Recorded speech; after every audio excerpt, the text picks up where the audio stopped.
Welcome to the Zero Input Agriculture podcast. Today, I am talking to a guest whose work has been utterly inspiring to me. I started reading his work several years ago now, and it helped transform the way I view not just the experimental farming work I'm doing, but biology in total from the foundations up. And you don't get an opportunity to talk to people who have had that much of a transformative impact on you in your life. So I'm very grateful to have Eugene McCarthy here today to talk to us. So, Eugene, can you give us a bit of an introduction about who you are and your path through biological research? Yes, well, I guess I would describe myself as someone who has expertise in hybridization, who's studied hybrid hybridization as a phenomenon as opposed to just studying individual hybrid organisms. A hybrid is any organism that's produced by mating between two other kinds of organisms. Say the best known example is the common mule, which is as most people know, a hybrid of a horse and a donkey. But there are many, many other kinds of hybrids. And I don't know how much you want me to go into the Uh, details here, Shane, but uh, early on from reading Darwin, he has a chapter on hybrids in which he uses them as an example of why biological processes are unlikely to be the result of a deity of God guiding the things. He says things are too inconsistent with hybridization for it to be a regular law imposed by God that's guiding things. In other mm, words, he says sometimes you have hybrids that are fertile, sometimes you have them not fertile. So there's not the data or whatever doesn't reflect that there's some guiding hand that's keeping the species apart.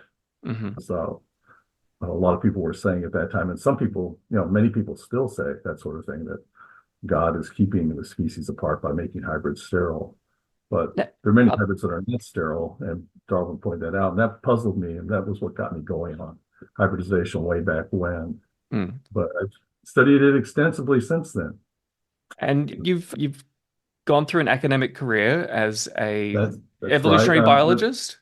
Yes, well, I got very interested in hybridization, and back at the time when I was getting interested in all this, I was a undergraduate in mathematics, and I got an undergraduate degree in math. But then I got more interested in hybridization, switched over to genetics, and eventually got a master's and then a PhD in genetics, and have pursued this interest for many years now. And so it's interesting to me, or it was surprising to me, that the mule is not a very good example of hybrids in general. You have that case where, yes, most mules, the vast majority of mules do not produce offspring, but there are many other types of hybrids where they do produce offspring and they produce them on an ongoing basis and they occur in a natural setting. People have an idea that there's no hybridization going on in a state of nature. And in fact,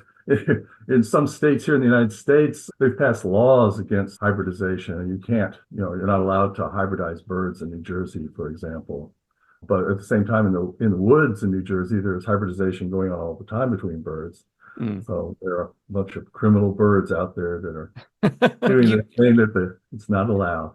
and Because you, people imagine it's an unnatural thing, and it's not a proper thing for breeders to do, or that sort of thing. There's a kind of a prejudice against it in a lot of people's minds, I guess.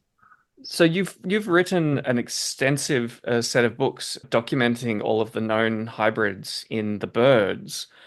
And when you present that information to people, they're like, oh, well, maybe birds can do it, but mammals, they hybridize much, it's not a big a deal for mammals to hybridize. But you've also extended your work into studying mammal hybrids. Can you briefly talk about Well, those studies? I guess my work is an extension of my early, delving into the question. I at first, when I first way back was reading Darwin, he's saying there are various hybrids that, could produce offspring. I, didn't really believe that at first because that went strongly against my ideas about what hybrids were and their characteristics. But then I went and actually read various reading reports, and at first there were ones that he mentioned himself, and he was correct. There are various hybrids that do produce offspring fairly well, and even the mule, the common mule, there are occasional reports of female mules producing offspring, and then in China they have a breeding program where they artificially inseminate mules, and they take semen from either horses or donkeys, and they use that to inseminate mules, and they actually can produce offspring doing it that way too. If I recall But correctly, the Romans viewed a mule giving birth as an omen.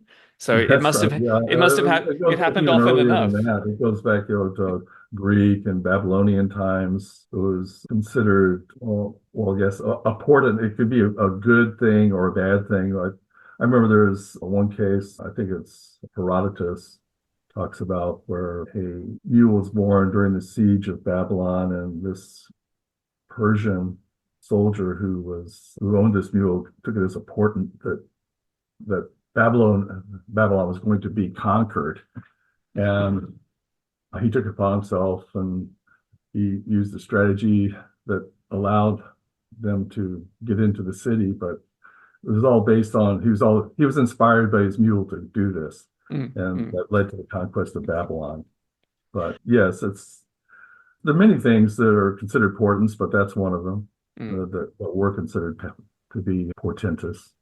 So yeah, the main thing I wanted to establish, you've been like professionally studying particularly animal hybridization for your whole life, and Yes, it, yes, it it's been like since I got first interested in it back in the 1980s, and have been looking into it, writing about it ever since then. So, yes, it's been a long time. so let's lay a foundation and get a sense of the history of theories about how organisms become the forms that they are, and once we get beyond a static view of the world, how they change.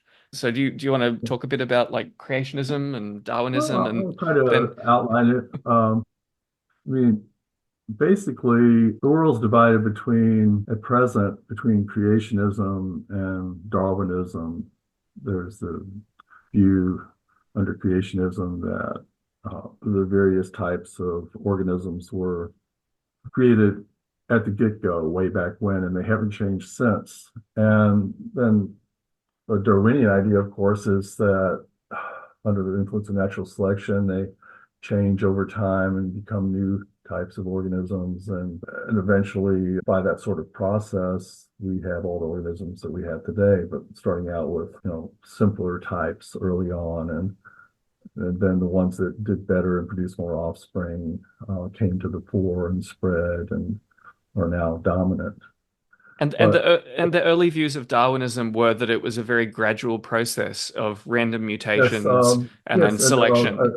and so the thing that strikes me about the two viewpoints, Shane, is that there are some aspects of both of them that are valid. If you look at the fossil record, you see that there are sudden appearances of new types of organisms that go on unchanged for many millions of years. For example, the brachiopod lingula, looks kind of like a clam with a long tongue coming out the back. That organism has been unchanged for the last 500 million years.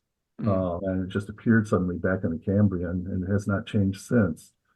I mean, that's an extreme example, but there's this aspect of the fossil record that gradual selection, as described by Darwin, doesn't account for very well. And that's the fact that if you look at a particular type of fossil organism, the early specimens, like Lingula, for example, pretty much exactly like they do in the late specimens. The one Lingula which still exists looks like it did in the Cambrian.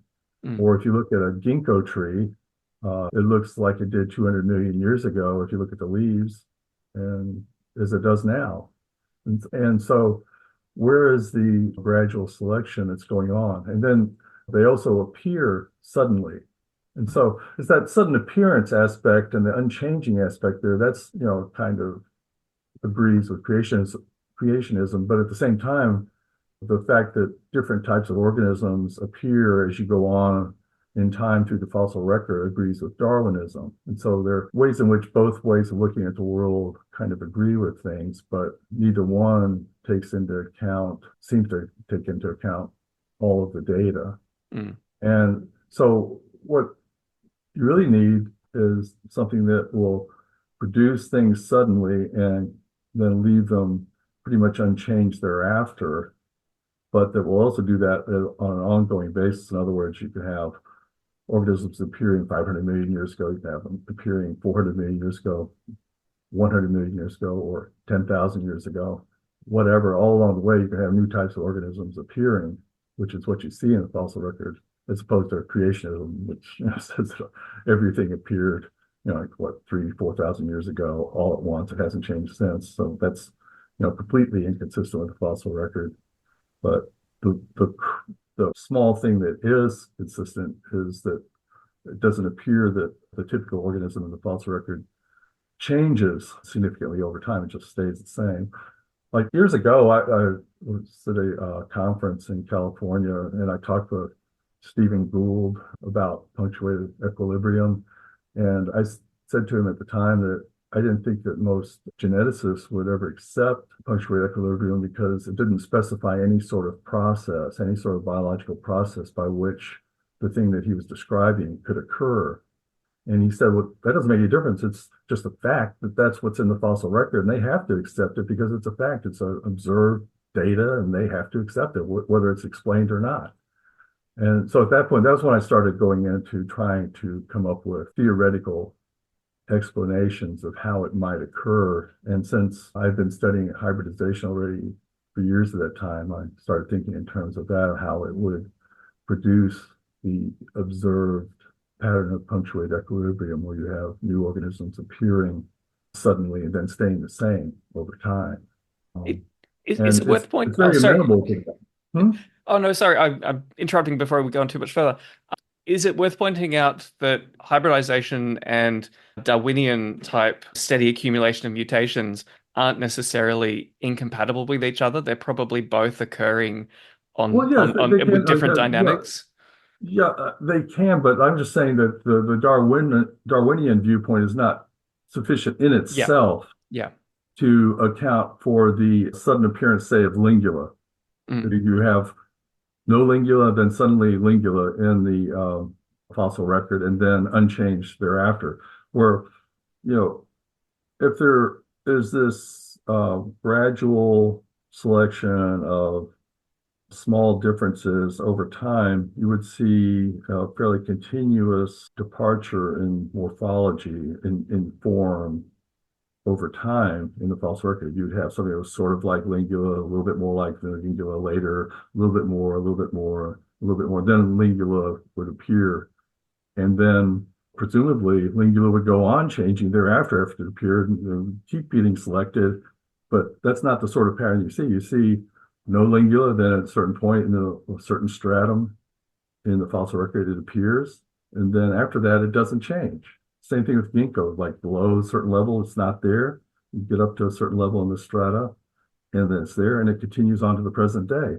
And then there are all these organisms in the past that appeared for a while and didn't change after they appeared, and then they went extinct. Say Tyrannosaurus Rex is a famous one. It's no longer around, but it was always the same mm. when they're looking at it in the fossil record, early on or late, it was the same. So And so what you need is some sort of biological mechanism that allows for that. Um, Sometimes they try to kind of force the data into the Darwinian shoe. They just say, well, there was, for whatever reason, a lot of mutation concentrated into this certain period of time, and the organism appeared. And then after that, not much mutation was going on. And so there wasn't any change thereafter. And so selection could act during that period when there was a lot of mutation going on, and then things stabilized thereafter. But that doesn't, it's kind of almost like talking like about ghosts to my mind, because there's no explanation of why there would be a lot of mutation at a particular time and not thereafter. Mm. Whereas if you talk about hybridization, you can imagine almost any type of organism being produced suddenly by that means. And then, generally speaking, with hybrids, you have a variable population at first for a few generations, but then it rapidly stabilizes to a particular form, and then this goes on stably thereafter. So, I mean, there's a lot more to it than that, but hybridization provides a mechanism that does account for the weighted equilibrium Yep. pattern that Gould and Eldridge originally proposed back in the 1980s. So And possibly one reason why there's reluctance to embrace this hybridization mechanism is because it casts an even harsher light on the species concept. So, do you want to tell me a bit more about your perspective on that? This very fun, like even before you get to hybridization, there's all these problems with the species concept and arguments over what it actually means. So, and I know you have an amazing website. I'll put the links in for that, macroevolution.net. Yep. And you have a really wonderful account of the history of this. But could you give us a taste of where our concept of species originally comes from and where the weak points are in its conception? well, originally species, I mean, way back when, and like in Roman times, it just meant an appearance or just the way something looked. And and then, Do we still use that to refer to coins as being different species of currencies? well, I think I've seen that somewhere. that may be the case, but I can't really say. Species is, in that sense, is different types of coins or currency, isn't it? I'm not Mm. sure. Yeah, I'm sure I've Mm. heard it used that way. But anyway, the point is that during the early scientific era, it was taken over for use as a term to describe different forms, different types of organisms. And as time went on, it was believed kind of in a religious context, I guess you'd say, because people at that time were more religious than most people are now. They thought of God as guiding everything, and they were saying that we couldn't have organisms interbreeding with each other, otherwise things would become destabilized, and you'd have all sorts of weird new forms appearing.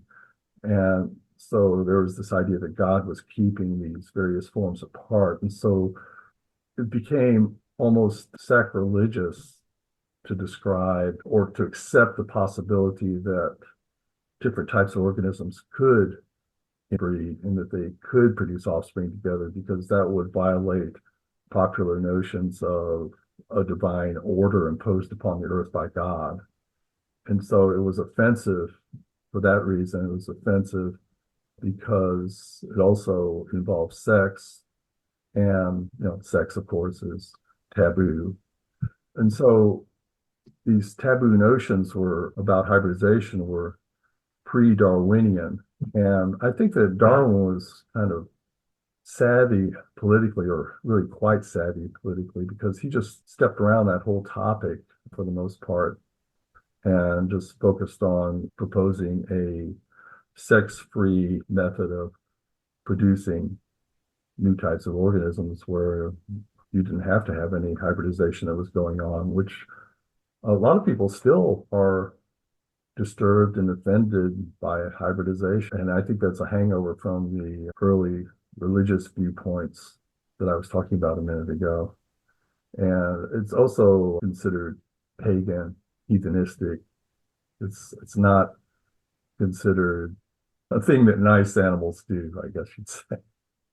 So this all led to species being more carefully defined through the biological species concept. So some of my listeners may not have heard what Well, that yeah, is before. that was like the biological species concept, at least to my mind, is just a way of accommodating this incorrect view of hybridization that is widely held in people's minds. The idea that the things that the various populations that people call species are supposedly unable to interbreed with other such populations. That was the idea that is widespread. And then in conceptualizing evolutionary theory in those terms, it avoided contradicting widely held beliefs. And people were ready to accept right away that you didn't have that sort of thing going on. And then once you could say, well, this population is isolated from other populations and it's not getting any input from other populations, you can say that, well, there must be, then it's a matter of selecting among the various individuals within that population as to which ones are better, which ones are able to produce more offspring. And it just boils down to a selection within that population. Whereas if you have input from other populations, all those population genetics models don't work. It's only if you can say that the population is isolated from other populations that you can build all these models that they build in population genetics and Would have them work out mathematically. Because as soon as you start having input from other populations, it all gets very messy and the assumptions no longer hold. So the biological species concept, the idea that a species is a population of organisms that can interbreed with each other, but not with other such populations, allows for setting up a basic axiom for these mathematical models that are used in population genetics. And if you don't have an axiom, then you can just get rid of perhaps not all, but most of those models. They mm. just become invalid because you would no would longer you have your basic assumption anymore that it's a population that's not getting any input from elsewhere. would you entertain the notion that all sex is hybridization? Like you're mixing the genes of two individuals in the most ordinary kind of sex. So you're trying different combinations of genes Well, from the well, there, population of there, cells in those two organisms. So well, it's not that much, it's like a next level up to take two populations that usually interbreed among themselves, but then occasionally swap DNA, genetic material between those populations. So the the whole, I'm sorry. no, no, sorry, your thoughts on that? Well, I guess I would say that the whole idea of levels and distance, when you're talking about organisms, is fraught. It's not easy to define species. It's not easy to define a genus. It's not easy to define a family. It's like those are all things that are defined more by tradition or convention than by any sort of objective criteria.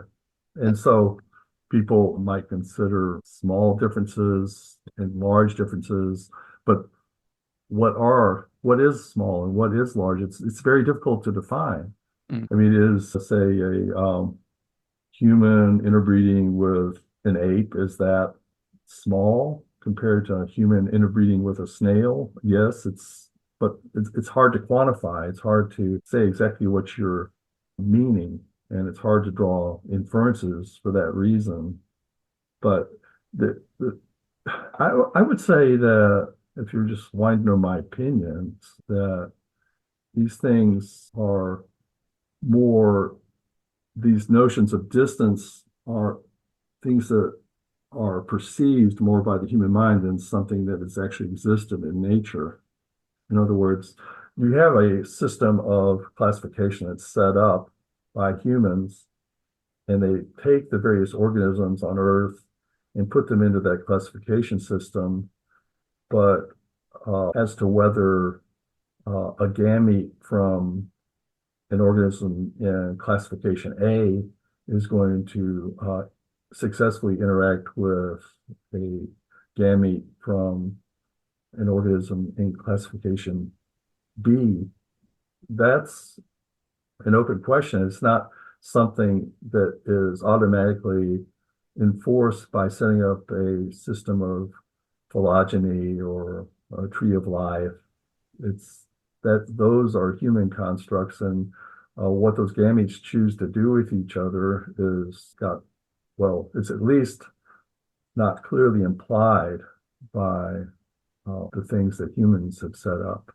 it may be that you can experiment with those gametes and see whether they can unite to form a hybrid, but it's not something that's automatically implied by anything that humans do or any rule that humans know about. And, It could be. and as examples, like as extreme examples, you could take two selected individuals inside what's very much the same species and have just one key genetic incompatibility that means that they can't produce viable offspring. That happens in like Yeah, yeah, pairs there are of lots of humans examples. occasionally. And at the other extreme, you can have a species, I think there's some fish that were separated by tens of millions of years that have no trouble forming fertile hybrids. So, yeah, I definitely take your point that there's no clear rule and that this idea of genetic distance is really just a metaphor that humans use to like shuffle species names around on a piece of paper. Yeah, so and I'd add to that that most taxonomists don't really know very much about hybridization. They, for the most part, have never read a single report about a single breeding, not nothing from any breeder in their lifetime. They've just been putting various types of organisms into tree structures, phylogenies, and they have no notion about what actually might have been reported about hybridization. And and and so there's a disconnect between those two activities, at least in my experience. There's people have the idea that biologists know all about everything biological, but they, generally speaking, have very narrow interests. I mean, my interests are narrow in many ways. I'm narrowly interested in hybridization, although I'm also interested in the implications of hybridization. But most people that are constructing phylogenetic trees, say, are concerned with enumerating characteristics and translating those characteristics into affinity or distance in a tree. Mm. And they don't do too much else. That's what, I mean, that keeps them busy just in itself. And so they don't try to see whether the various branches of their tree are connected by, say, hybridization. Mm. For the general audience, it's probably worth when we talk about phylogeny, there's kind of a few different versions of it. The 19th century was based mostly on anatomy, and the biologists divided all of the species up into different levels of groupings that you'd have species, genus, family, order, kingdom, like and all sorts of subdivisions in between. And almost all of that work is being swept away by the new use of phylogenetics, where you pull DNA sequences out of the organisms and then run it through supercomputers to fit it into these branching models that assume that it's a Darwinian kind of accumulation of my mutations and then populations becoming isolated from each other over long periods of time. And do you have any thoughts about that history and where hybridization could change the way we view all of that information? Well, Shane, it's like these various phylogenies, trees of life, or however you want to describe systems of classification, it's almost like they're the latest in Paris fashion or whatever. They just keep changing over the years. The idea is that by a lot of study, you'll eventually capture the true history of life in the form of a tree, of the true pattern of descent. But That's that famous little cartoon that Darwin scribbled in his notes of a little branching tree. yeah, that was like supposedly his big just insight was that classification reflects history, a history of descent. But just because you have a classification doesn't mean that you've shown there is a history of descent that's bifurcating, that's branching, forking like a tree over time. It doesn't show just because you've got a classification that's set up in that way that such a history did exist. I mean, the example that I've used repeatedly is, the various things in my basement, like the washer and dryer and the refrigerator there and the table and all the different objects that are in there can be arranged on basis of similarity into a similar sort of bifurcating tree, but it doesn't mean that my refrigerator is descended from my washing machine. It Mm, mm, doesn't mean anything. It just means that they've been arranged into that arrangement, and you have to separately show that they somehow share a common ancestor, which I would say is unlikely. My refrigerator is not sharing a common ancestor with my washing machine. It's just because I arrange them into that sort of classification system. It doesn't imply it. And so you have to somehow get that from genetics or the fossil record. But if you look at genetics, fossil record, and organisms that are existing, there's lots of hybridization going on. So hybridization, if it is widespread, would imply that you're going to have various different ancestors. It's not going to be everything going back to a single common ancestor, but You used a well, really lovely analogy with me of turning the tree of life upside down. Did you want to explain that again? I just found it so surprising. Yeah, what's that idea? well, I mean, if the idea with the Darwinian outlook is that you have, say, common ancestor A, and then the population split up, that ancestral population splits up and mutates and diverges over time until you have descendant populations B and C. But with hybridization, you have present time organism A, and then you have ancestral organisms B and C, and then B and C each have their two or more ancestors. Say C has G and F as its ancestors, and B has D and E as its ancestors, or sometimes more. Like you have three different organisms. For example, with modern bread wheat is derived from three different types of organisms. Mm, And so, as you're going back in time, if you went to any one of those three organisms that wheat is descended from, each of those probably, if there's lots of hybridization going on, would have multiple organisms. And so, as ancestors. So, as you go back in time, you have more and more ancestors instead of it narrowing down as you do with mm. the Darwinian viewpoint. So, that's what I was saying when it flips the tree upside down just by looking at it this other way.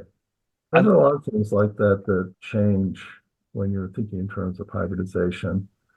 do, But do you uh, interact much with the phylogenetics, like the mainstream phylogenetics research community? And do you get a sense that I they're have in the past. I don't aware or really great? currently. Hmm? Are they mostly just kind of routinely applying established techniques to new data sets? Because there's so many organisms out there, you can just run through the sequencer and then cram all the data into the models on the computer. Yeah, yeah. They and as new organisms are analyzed and their characteristics enumerated, they introduce them in to the phylogenies, and sometimes it throws a wrench in the works, and they have to retract previous findings and propose new models. I think I mentioned to you, I'm not going to name any names, but there's a very famous person that I was always in the lab down the hall for many years. And I was talking with him once at a conference, and he was telling me that he always limited his students small data sets and to small numbers of organisms, because if you didn't do that, you got inconsistent results, and you got, in other words, you got distinct phylogenies that messed up your results and made it hard to publish. And to me, that is what you would expect with a lot of hybridization going on, that you would have things looking messy and inconsistent like that. But by building that into the process, that's all swept under the rug. Do you suspect? So, I know in botanical phylogenetics, there's often quite large groups of species that are really difficult to connect to the tree. They're kind of unplaced taxa. And I wonder if they might be another hint of like really deep, potentially wide hybridization events that happened somewhere back in the mists of time. yeah, well, as long as you have hybrid going on at all different levels, whatever those whatever those levels might be, as I say, they're hard to define. But if you have both occurring both between closely related and distantly related organisms, then you will have situations where you have peculiar anomalies, such as what you're saying. I always think of like, oh, what's his name? Williamson. He's the guy that he proposed that the various organisms, not organisms, but insects that undergo a radical metamorphosis where they have a larval or maggot form in their early stages and then develop into an insect with legs and wings later in life. He proposed that those were derived from hybridization between different phyla. In other words, there are phyla that are composed all of worms, and then there are other, say within arthropods and within insecta, there are insects that do not undergo such a metamorphosis. And he said that those non-metamorphic insects got together with these various worm and larval forms that are existent in other phyla that don't transform into insects, that they got together and hybridized and produced these insects that do have this early larval form, and that was advantageous because the adult form could fly around and move around freely to find food sources for their larvae to live in, lay eggs there, and then the larva would do well in that environment. If I And recall correctly, the emergence of those metamorphosing insects was very sudden, and it's a bit of a mystery about how that new form of well, yeah, insect. that's the thing. It's like that's how the conventional outlook handles a lot of these things. They said it's a mystery, but that's not good enough as far as an explanation. It's like that's to my mind, it's not good enough. Mm, You have to have some specific method by which it can occur. Otherwise, it's just hocus pocus. mm. So, Do you suspect that applying different mathematical models that allow for hybridization could potentially make better use of the vast amount of genetic information that's being accumulated? Like it could be reanalyzed through a different lens at some point? well, yes, you have to look at each different situation. It can be applied to any situation where you have a an organism that you think was likely the derivative of hybridization between two other types of organisms or three other types of organisms. You can use, once you have their, say, the genomes in the form of nucleic acid sequences available, you can analyze that. We're not going to get into it until subsequent programs, but I do have a paper I just published where I analyzed human origins in that way. So, well, I'm, I'm very interested to talk to that. in silico analysis. What? Yeah, I would maybe refer to other recent studies where they used archaic Neanderthal and Denisovan Yeah, genomes yeah, to look at definitely. modern But humans and see that there's strong evidence of hybridization with those old, relatively isolated populations. yeah, well, they could do that, or they can go back to say Williamson's metamorphosing insects, and they could look say to see whether there are traces of two different phyla there in their genomes. They can do that, but as long as they imagine that that's impossible, they won't do that. And And I so, believe it's a lot easier if you have reference genomes of the putative parent species. If you don't have that information, if you've only got a modern population, it's much more difficult to tease apart. I believe with like equivalent to Neanderthal introgression into human genetics today, there's much harder evidence, much more difficult to define evidence of ghost populations in Africa that contributed to modern humans as well. But because we don't have similar quality fossils from those African specimens, it's more speculative. well, you always have some cases, Shane, where it's more difficult, and others where it's obvious.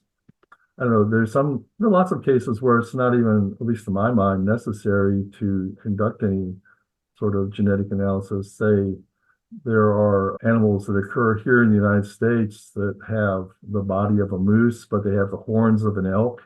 And so those organisms, those are apparently, very obviously, hybrids to me. I mean, how is a moose going to develop elk antlers if it's not a hybrid between a moose and an elk? how does that occur exactly? Unless you're going to say something like it's a recurrence of some ancient trait, which is pretty much an unknown process. Well, I mean, now's probably a good time to start talking about concrete examples of well-established hybrids, because as you said, people who just know biology often assume that hybrids are rare or infertile or insignificant. But once you actually start looking, you find them everywhere. So, do you want to talk about bird hybridization first? Do you have any interesting examples that are worth fleshing out just to make it more concrete? Well, there are various well-known examples, like the domestic fowl chicken is considered to be a hybrid of the yellow jungle fowl and red jungle fowl, where there's a hybrid zone for that, where there's ongoing hybridization in the middle of India. And then there are inputs from, I believe, also the gray jungle fowl. But that's pretty much just accepted now that that's the case. And there's, say, the red factor canary, which is derived from hybridization between South American siskin and the regular canary. So it's like a bird that looks red instead of yellow like an ordinary canary. There are other types of hybrids that are produced on an ongoing basis for human consumption. Like there's a very popular hybrid for that purpose is a hybrid between a mallard and a muscovy duck. And that is produced like, by hundreds of thousands.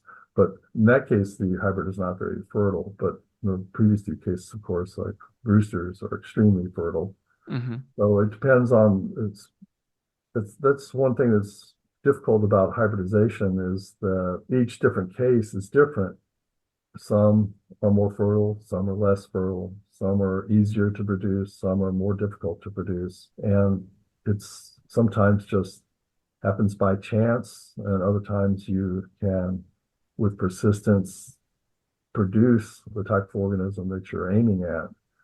It just depends on the situation.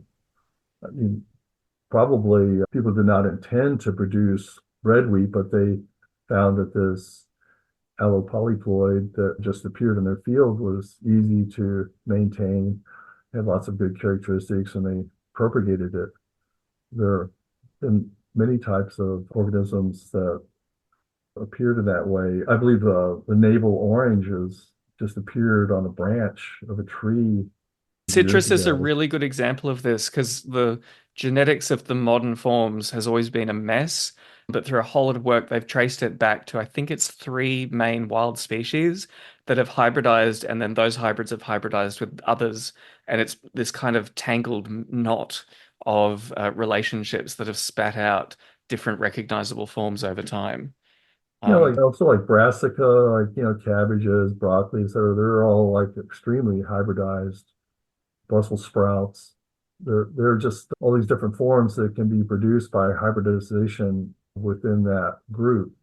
And then it can also be that you can bring in traits from more distant groups. It might be a little bit more difficult, but as I was saying, it's hard to define exactly what's meant by distance, and it's not always predictable what the level of difficulty will be in such situations. So it could be that you could bring in something from outside Brassica into Brassica some trait that you wanted to have for them by hybridization. And it can be done very rapidly. I a really almost too good to be true account that I read recently was with the Galapagos finches that were so key to Darwin that a bird from one of those islands got blown by a storm and arrived at another island, and the ecologists actually observed it pairing up with a different species, and then its offspring formed a hybrid swarm that quickly stabilized into a new kind of Galapagos finch, and that happened within like I think under a decade. Yeah, well, I mean, that's the thing. It happens so rapidly that in the fossil record, it doesn't even show. I mean, it would not show. I mean, say if you went a million years from now, you went to that island and looked at the strata, you would just up to a certain point, that bird would not be there, and then after that point, it would be there. Mm. So that's what I'm saying about it, fitting with. punctuated the punctuated equilibrium, that observation, the false record, it fits with that. Mm. Whereas it would be hard to explain in terms of the Darwinian model how that bird appeared so suddenly.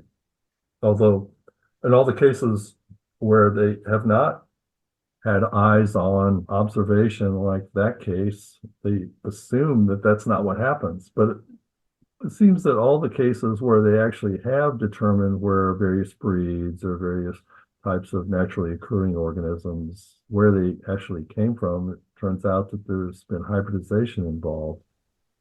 Uh, of A lot of invasive species have hybrid origins too, don't they? Well, in that case, I would say what usually happens is some organism comes in from outside. In other words, it comes in and starts hybridizing with one that's already there, and and then because it's producing lots of hybrids, it tends to wipe out the one that is there because it's more aggressive and or more prolific, or for whatever reason it causes a threat in that way. And but as far as a new species being invasive I mean, a new hybrid being invasive in itself. Are you thinking of a specific example of that? Isn't there something going on with mallard species conservation? Well, yeah, in that case, it's like what I was saying. It's not that a hybrid between a mallard and something else went into a new area. It's like the mallard went in, Mm. and then, like in New Zealand, mallard was introduced back in the 1800s and started hybridizing with the Pacific black duck, and now there's scarcely a purebred duck left there. They're all like tainted or affected by hybridization. I mean, I don't want to say tainted because it's a negative word, but they're And strongly. species has this air of purity to it as well. Like conservation is often motivated by this idea of some perfect, pristine, walled off set of genes in that Yes, population it's that must never almost, be changed. yeah, it's a quasi-religious sort of feeling that it has, the word species. In fact, if you look at it as a biological process, it's a stable form. It's a stable reproductive cycle. It's a thing that reproduces itself, much like a function that in math, if you put an input in and the input of that function gives an output that's identical to the input, that's stable. That's something that will, if you do it over and over again, it's going to stay the same. And it's the same with the things that are called species. There are things that it's not true for all things that are called species, but most of the things that are called species can reproduce themselves. And of course, there are other things that are called species just because they're recognized as being distinct from other forms. So, for example, there are all these different types of hybrid birds that have been seen once, twice, or maybe 10 times, and they've been described as species just because they're different from anything that anybody had seen before. They say, oh, I've found a new species. And so, but all they're really saying is that it's a new form that's different from any pre-existing form. And then there are other ones that just are being produced on an ongoing basis and they don't recognize them. For That's really example, reminiscent to often early naturalism described the males and females of particularly birds as different species until they realized they were genetically connected to each other by right. just ordinary sexual reproduction. But Yeah, if that's like a form of extremely close hybridization, then the mixing of genes between more separated populations occasionally to produce distinct forms, it's kind of the same pattern, just on a different scale. yeah, there's the scale, which is a subjective thing, and then Mm, there's also the history of the way things thought of. It changes. Like something will be thought of as a species at some point in time, but later as a hybrid. Like mm. for example, Brewster's warbler here in the United States back in the 1800s was described as a species, but as time went on, people started saying, well, it has these very characteristics of the blue-winged and the gold-winged warblers, so it must be closely related to them. And then eventually they started saying, well, this is actually one of the common hybrids that are derived from hybridization between those two birds. And then they stopped calling it a species. But until things are worked out in that way, so that they know the actual origin of any given type of organism, there's a very strong tendency to describe it as a species. Even if you've got only one of them that you've ever seen, Hmm. one specimen, there are all these birds, hundreds that have been seen just from one specimen that are described as species. Are the But whales and it's likely dolphins that they're just hybrids. are the whales and dolphins a good mammalian equivalent of that pattern?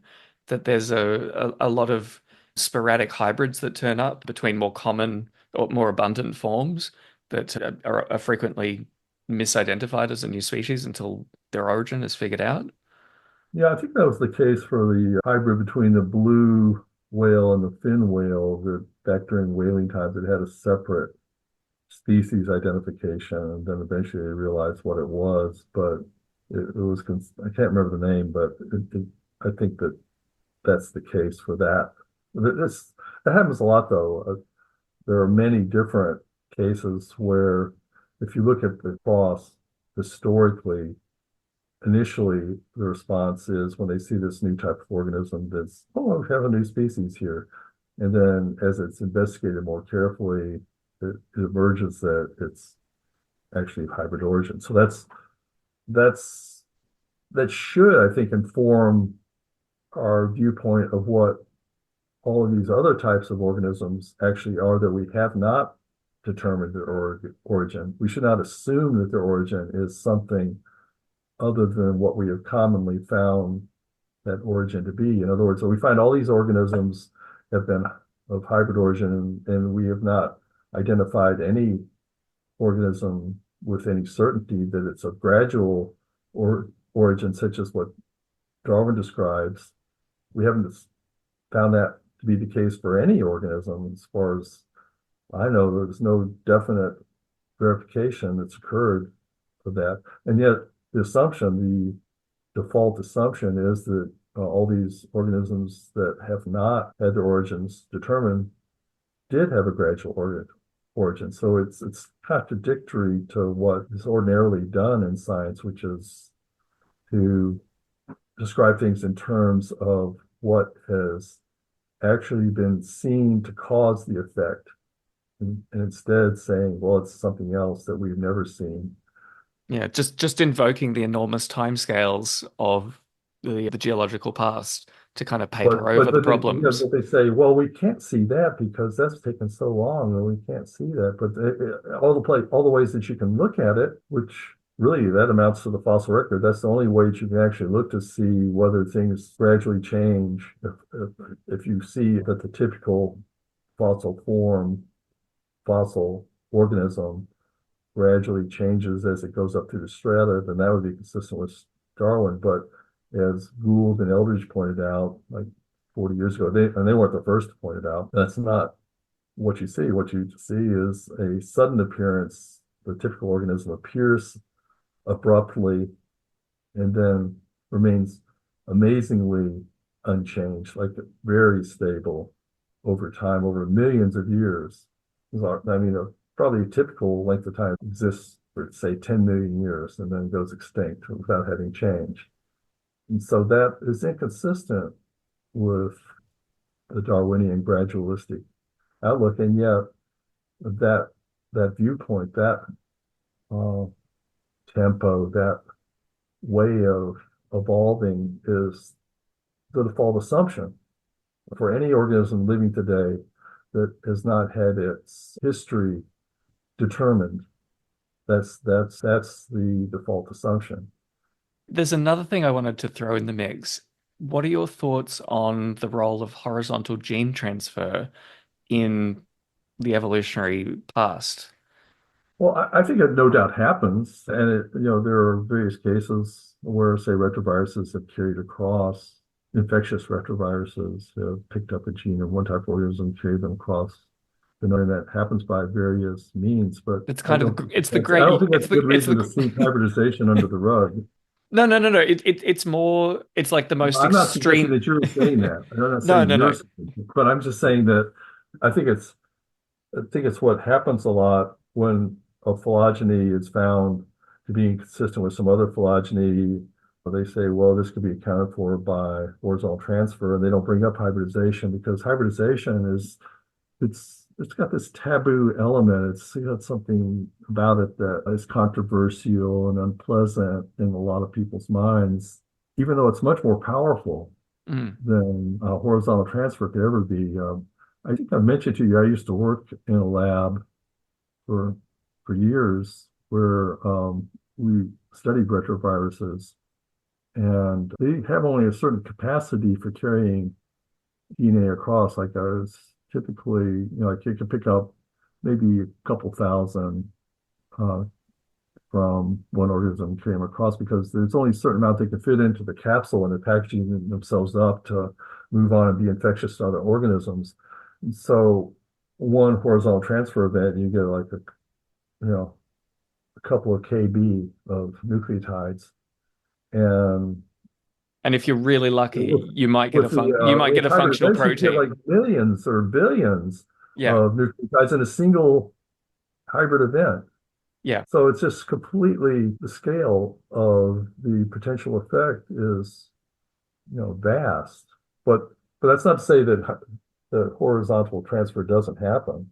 Mm. Also, though, if you're proposing horizontal transfer, if one is not you, but if one is proposing that as an explanation, it doesn't account for things like the fact that hybrids between distinct organisms that are described as distinct species I I typically have I reduced try fertility.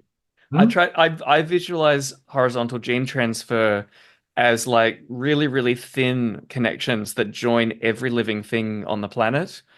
That they can only transmit a very small amount of information in a very unstructured way, but they potentially allow genetic information to move between any organism on the planet.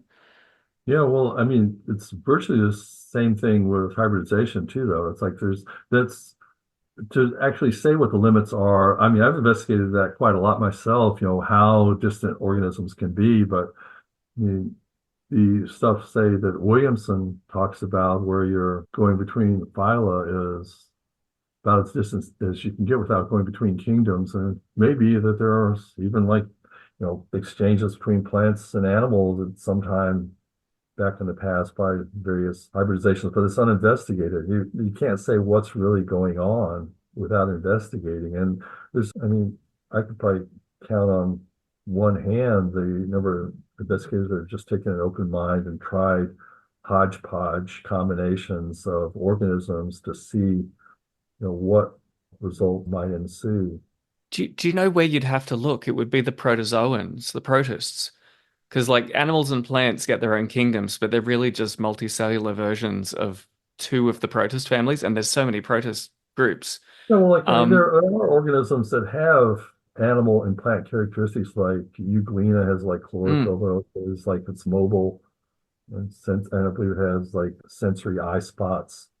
And I'm And pretty sure the phylogenetics of the protist groups is like it's a mess. Like it's been such a thorny issue to try and cram it into some kind of order. And yeah, I think I don't know, you regularly see new interpretations come out, but maybe that's a sign of the accessibility of hybridizations that are as wide as plant crossed with animal, but back in their unicellular equivalents. well, that's part of my point about this stuff I'm talking about drawing implications from history. The history in this case is that there's been an evolution in the phylogenies. The phylogenies change over time, and so that's not something you expect. And they're not getting closer and closer to, something. They just every once in a while say move some big groups around, but at every different level they get changed around. That's not what you expect if it's something that reflects a real history. You'd expect the broad outlines of the classification or phylogeny to be worked out early on, and then they would just be working out the details of the things that are less easy to distinguish out at the ends of the branches. But in fact, every different level is getting changed around, which is consistent with the idea that there's rampant hybridization going on. So the history of the process of preparing phylogenies, that history itself suggests that hybridization is widespread It, because it's either that or like some other process, like you're saying, horizontal transfer, something that would account for the inconsistencies that they find between different phylogenies. You have to have mm. something that would account for that. Do you suspect that ecological instability increases the rate of hybridization and then that triggers like a new kind of pulse of speciation after some kind of, like a mass extinction event? Well, I think of hybridization as just something that happens all the time. It's like the legislature in New Jersey, they think the hybridization doesn't and shouldn't happen, but it's happening all the time out in the woods in New Jersey. Mm. And so it's just that um, I guess it's the ecosystem that ultimately determines whether those hybrids have the opportunity to reproduce and evolve into something distinct in a persistent population rather than just an individual outlier. well, I mean, it could be saying that there's a particular ecological situation or environmental situation that's conducive to a particular kind of hybridization. But when you think in terms of the fact that there are billions of different kinds of organisms on Earth, and then their combinations, because billions of combinations, then each of those different situations is going to have its specific characteristics that are either conducive or non-conducive to hybridization. Then it becomes just a large mass of data points, to my mind, so that it could be that some are affected by ecology. It could be some are affected by introduction of new organisms into new environments, or it could be that some are due to like imprinting or various different factors that can result in hybridization occurring, but it doesn't change the fact that hybridization occurs on a widespread basis in a wide variety of organisms, and that Mm. it's been occurring it's like ever since sex began. I think that that's one reason why sex came to the fore is because without sex, you can't have hybridization. And without hybridization, you can't produce all these new types of organisms. And so since sex is heritable, it's a heritable trait, all these organisms that are sexual were successful in producing more types of organisms that were successful. And so the sexuality spread once it originally became available early on back, around the time of the Cambrian.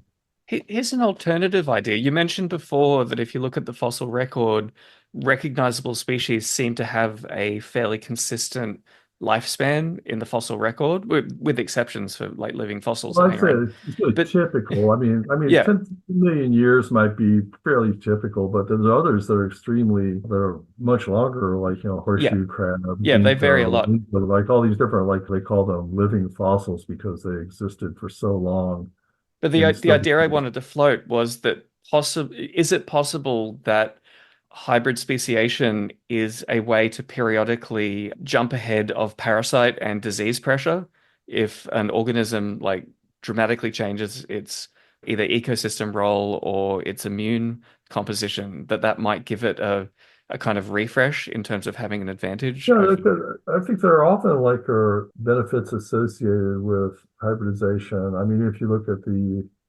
ordinary mule, it has all sorts of characteristics just from the get-go that make it preferable to a horse.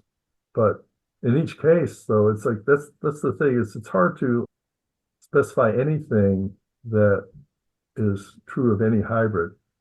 I Mm, mean, of any different kind of hybrid. Or it could be that there would be a particular cross where the hybrids would not be susceptible to a parasite that one or both of the parents were subject to, but it's unpredictable. It might be the case that they're even more susceptible in some cases. It just depends on the particular case, I guess I'd say. Do But you know what? yes, it does have the potential to do that. It almost feels to me like, you know how you can do a gravitational slingshot, an orbital slingshot around two bodies moving through space, can like get close to each other and then use that to like change their speed and their direction. It's almost like different species in the narrow sense periodically cross over and interact to kind of both get a kind of evolutionary leverage, if that makes sense. I'm kind of grasping for the words here. Well, As a counterpoint, often living fossils like ginkgo seem to be monotypic.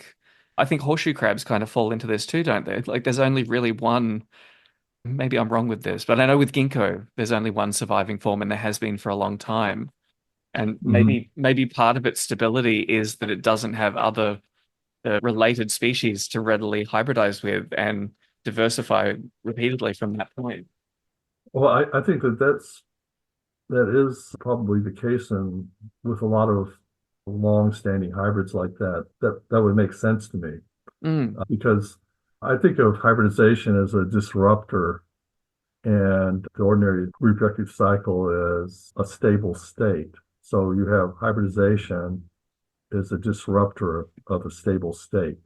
So a an organism like the horseshoe crab very reliably has produced offspring like itself for, I think it's 300 million years. They're fossils that look identical to mm. the present day horseshoe crab. They're going back 300 million years. And so if the horseshoe crab did have a hybridization event occur, that would disrupt that cycle. It would produce organisms that were not like the horseshoe crab. It was the stable cycle would have ended in that case for those organisms that were hybrid. And then it would be a matter of whether they could somehow reproduce themselves or produce descendants at least, and whether they could get established as some new form. That in most cases probably doesn't happen. Probably most hybrids, I would say, are just ephemeral and are not able to establish themselves as a new form. A But great yeah, example of that is the pitcher plants, the carnivorous plants in your part of the world, in the Americas. There's like eight or so forms, species with distinct traps that are specialized in different kinds of prey items, prey species, the insects that they catch and feed on. And all of those species are very cross-fertile with each other, and they frequently grow in the same habitat. So natural hybrids are very, very common, but they don't seem to reproduce as successfully because their traps aren't optimized for either of the prey types that are available. and it could be also that they are not ductively stable. In other Mm. words, so it could be that they're Oh, they backcross to either of they're the parent producing species. they're not producing gametes at the same rate as the parentals are producing gametes. No, Um, they're fully fertile in this case, but I think there's evidence of them when they do reproduce, they backcross to either of the parent species rather than forming a stable intermediate population. yeah, well, it would depend. Like, say, if you took them away to a new spot where the other types were not present, it might be they would get established in that case.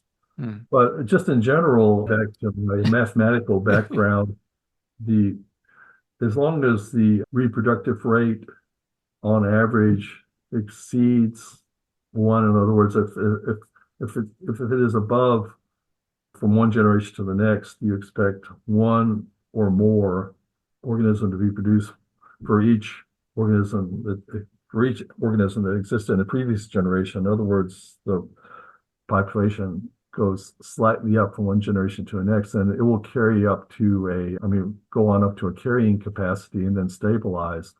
Mm. But if it's anything below that point, it will go down. And so it's not that you have to have, with hybrids, you don't have to have an extremely well, perfectly selected type. You just have to have one that's good enough to increase. Mm. If it increases, then it will go up to carrying capacity. If it's not increasing from one generation to the next, if it's not quite good enough to do that, then it will go down to zero, or it will just depend on constantly being reproduced by hybridization. I think there are a lot of cases where um, a particular type is constantly being produced Mm, and is not able to maintain itself. If it were taken, put in isolation, it would die out. mm. But there, Do you have any but thoughts? Sorry, we've mostly been talking about natural selection. Do you have any thoughts about how this applies to artificial selection and the roles that humans could potentially play in the evolution of life on Earth? well, I mean, as far as domestic breeding goes, I think that the usual valuable thing that people get from breeders get from hybridization is the introduction. Well, there are two things. There's intentional introduction of a particular trait by repeatedly attempting to produce hybrids, and eventually they get one that has fertility to allow them to back cross and bring the trait across to a new population. So they introduce that trait into the population.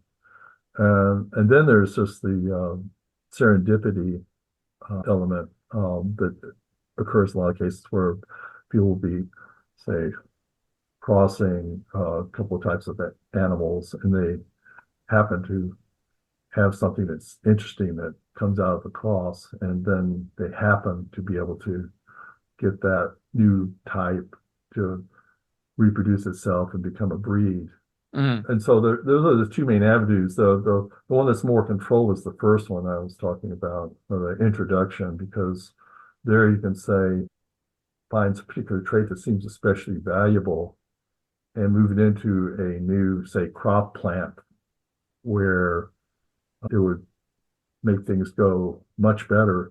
I mean, one thing I talked about, I mentioned in my email, and maybe you would know more about it, but there's this Oaxaca corn that supposedly can fix nitrogen directly from the atmosphere. mm. And so if that's true, I mean, this has been recently reported a lot here in the National Public Radio, and I haven't really checked into it carefully, but just as an example, if that's true that these special rhizomes that it has can absorb nitrogen from the air with the aid of the bacteria that they somehow attract. If those rhizomes could be transferred into other kinds of plants, and you'd automatically have I don't want to use the term self-fertilizing because What should but be self-nitrogen but fertilizing. they would automatically get rid of a lot of fertilizer, Mm. chemical fertilizers just by transferring that trait across.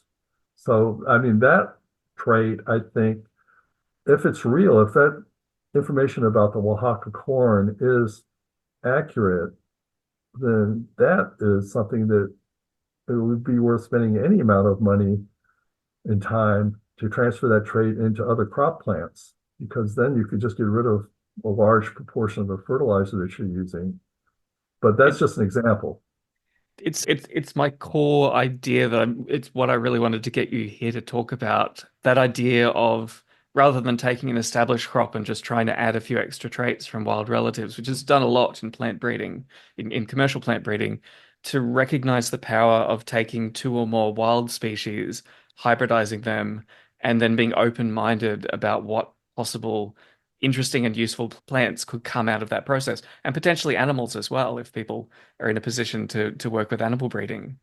Yeah, well, as I was saying, like that's the serendipitous approach, which does have large potential, I think, as long as people are open-minded about trying things of that sort. And I Mm, think a lot of breeds have come into being in that way in the past just because farmers kept crops and animals together in a hodgepodge sort of way so that, they ended up with new things appearing by the crossing going on between the various things they had on their farm.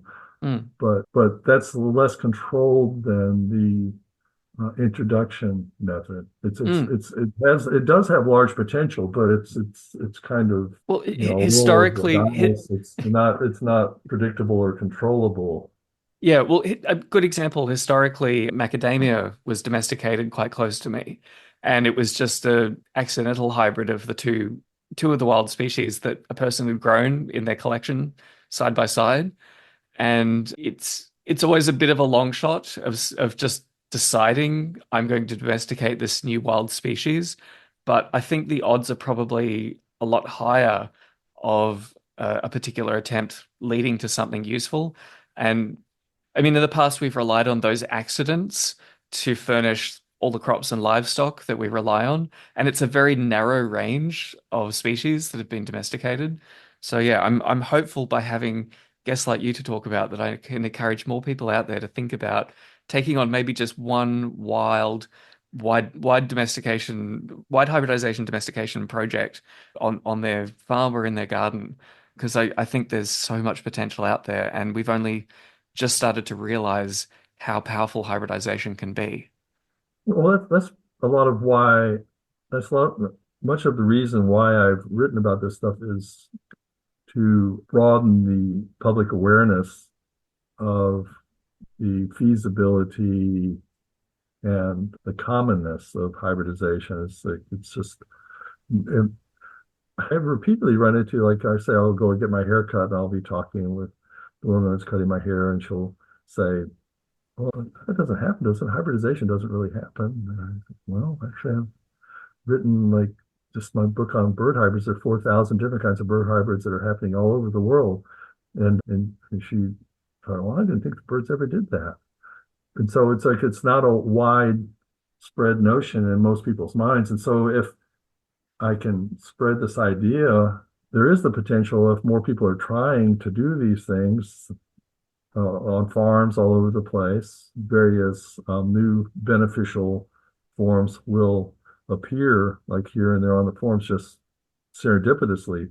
And so that's what can be done to encourage that sort of process to occur. But I do think that someone that is making an intentional effort to do hybridization to produce new types of organisms needs to look for traits that need to be introduced and traits that would be highly beneficial if they were introduced across a broader gap than would ordinarily be expected to be feasible, because there are many hybrids that are between parents that are distant, more distant than what people would imagine to be feasible, that they do occur.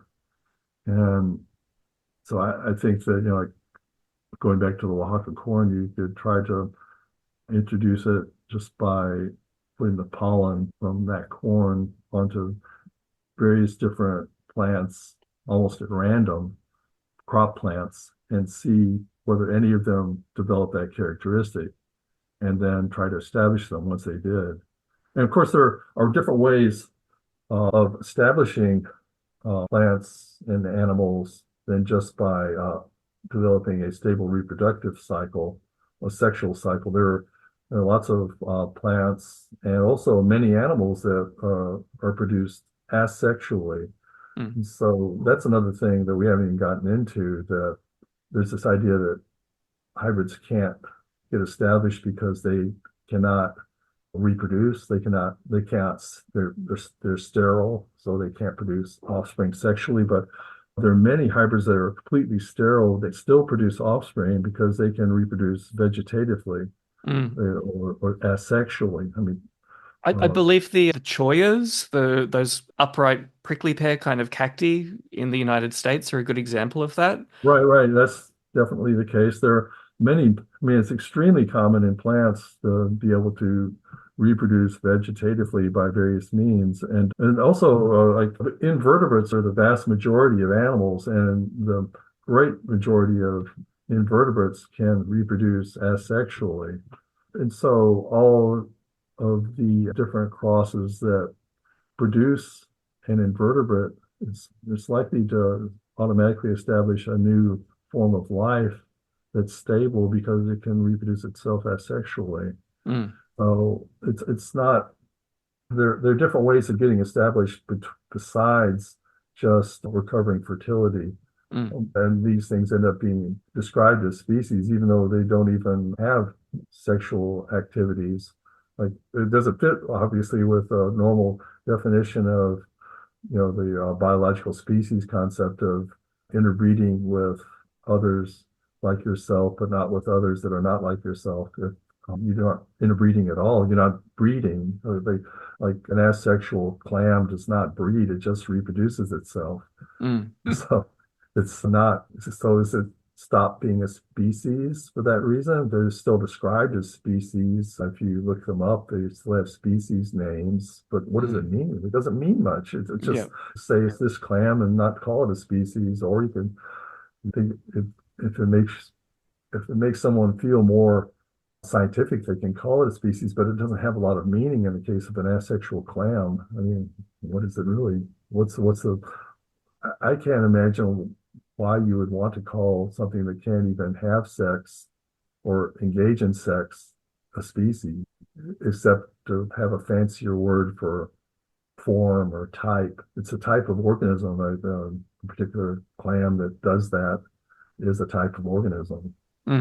But is Mm. it a species? Who knows? Mm. I would say I would say it's not very useful. And then there are also some various cases where you have hybrids being produced on an ongoing basis, like I mentioned earlier, like Brewster's warbler, Mm. where they're getting described as species, but it's I not. kind of It's love not it. that they're not even able to produce offspring themselves in a lot of cases, but they still get described as species because they're still appearing They're all the time. recognizable and nameable. Right, right. I kind of love it that in biology, biologists struggle to define what a species is, but they also sometimes struggle to say what's alive and what's not alive. So like viruses are kind of in the gray zone there. And the physicists can't tell you what time or space or electrons are. But at least the chemists, they're reliable. They don't try and overplay their hand. Suppose so. Of course, you might be biased in that regard. Yes, yeah. With a chemistry background, I have to defend my people. Now, we could Well, talk for hours, and I am so glad that I got an opportunity to catch up with you. well, it's But been great you there. So, we've discussed coming back to have another episode or two in the future because and I'll just tease it a little bit here, but your most attention-grabbing theory that I just absolutely love concerns the origins of humans. And I want to devote a whole episode to delve into this because I've seen you just touch on it kind of superficially in other podcasts. And this is such an important topic. I think it deserves a really detailed deep dive at some time in the future. And then I'd love to come back after that and just talk about maybe a bit more about like the implications and the applications of hybridization. Though I guess we've touched on that a bit today. So we'll see how we go with that. okay. Well, that's fine. And my day is just beginning here, but yours is drawing to an end. And so perhaps I don't know how tired you are, but we could stop at this point if you want. Yes, yeah. We'll wrap it up today and we'll organize another time. So I just want to say Okay. again, Well, it's been a pleasure. thank you very much for all of the work that you've done, for the time and energy you've put into putting it out into the world. That doesn't just happen, and for giving me time today to talk to you and to introduce your ideas to the audience. It's just I can't say It's been a thank you pleasure enough. talking with you. It's been a pleasure talking with you, Shane. I look forward to our future conversations. And Excellent. now I'll let you go to bed on the other time on the other side of the world. Yes. Excellent. Thank you very much. All right. You're welcome. Bye. The Zero Input Agriculture podcast is a solo passion project built with my ample time and meagre resources. If you would like to support the show, then sign up for a paid subscription to my Zero Input Agriculture blog at Substack. As a reward, you can read all my past posts and listen to the audiobook of Taming the Apocalypse. If you prefer reading about the past and future of biological technology, you can read the ebook of Taming the Apocalypse through Amazon. And finally, please rate and review the show on whatever podcast app you use, since it helps other people find me. Or recommend the show directly to anyone who could use some inspiration to become a plant breeder themselves.